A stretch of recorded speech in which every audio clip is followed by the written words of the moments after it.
প্রিয় দর্শক মণ্ডলী, প্রাচ্যের ভেনিস বরিশাল থেকে কথা বলছি। এটা বরিশালের আমতলার যে মোড়টা আছে সেই মোড়ের একটি পার্ক, স্বাধীনতা পার্ক। সাবেক প্রয়াত মেয়র শওকত হোসেন হিরণ তার সময়ে তিনি বরিশালে এই পার্কটি জনগণের হাঁটার জন্য তৈরি করেছিলেন। এটা একটা লেক এবং এই লেকের ঠিক এই ভিউটা, রাতের ভিউটা ঠিক এমন দেখায়। এই লেকের চারপাশে অনেকগুলো রাস্তা আছে, এই রাস্তা দিয়ে হাঁটতে হয়। এই রাস্তাগুলো দিয়ে জনগণ হাঁটে এবং তাদের শরীরচর্চার একটা স্থান হিসেবে কাজ করে। এই ব্যস্ত নগরীতে আপনার ব্যস্ত নগরীর জায়গা সংকলনের ভিতর দিয়েও সাবেক প্রয়াত মেয়র জনাব শওকত হোসেন হিরণ তিনি কিন্তু এই পার্কটা তৈরি করে গেছেন। যদিও তিনি আজকে আমাদের মাঝে নেই, তিনি প্রয়াত হয়েছেন অনেক বছর হলো। তার স্মৃতি বিজড়িত এই পার্কটি কিন্তু বরিশালবাসী এখনও পর্যন্ত স্মরণ করে। তার নামের প্রতি সুবিচার, তার কর্মের প্রতি সুবিচার রেখে অনেক অনেক ধন্যবাদ জানাতে হয় শওকত হোসেন হিরণকে।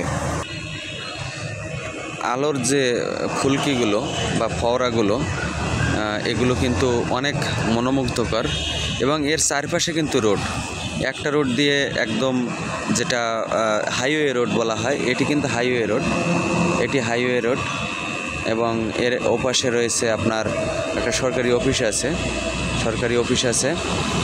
আর এটি আপনার বরিশালের প্রাণকেন্দ্রে অবস্থিত এবং এখানে শরীরচর্চার হিসেবে এখানে কিন্তু অনেক মানুষ হাঁটাচলা করেন। দিন রাতে 24 ঘন্টায় সময় পেলেই পথচারীরা এখানে বিশ্রাম নেন। যে সরকারি অফিসটার কথা বলছিলাম সেটি কিন্তু অতিরিক্ত প্রধান প্রকৌশলী বরিশাল সড়ক জোন এবং তত্ত্বাবধায়ক প্রকৌশলী বরিশাল সড়ক সার্কেল, বরিশাল আমতলার মোড়। তো এখানে আপনার দেখুন বাচ্চারা খেলাধুলাও করে, ওপারে দেখুন বাচ্চারা খেলাধুলা করে। এই রোডটাতে হাঁটতে হয়, আমিও কিন্তু হাঁটতে এসেছি এই রাত্রে।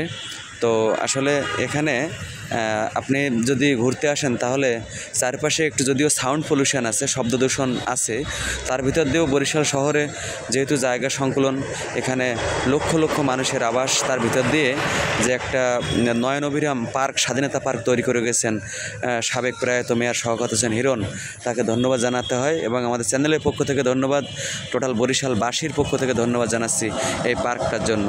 এখানে হাঁটাচলা করে এবং অনেক মানুষ হাঁটাচলা করে এবং তাদের শারীরিক যে ব্যায়ামটা এখানে সারে। বয়োবৃদ্ধ, শিশু সবাই কিন্তু এখানে আসে। তাই বরিশালে যারা আসবেন তারা অবশ্যই এই পার্কে আসবেন, হাঁটবেন, দিনে রাতে সবসময় খোলা থাকে। ধন্যবাদ সবাইকে বরিশালের আমতলা মোড়ের স্বাধীনতা পার্ক থেকে।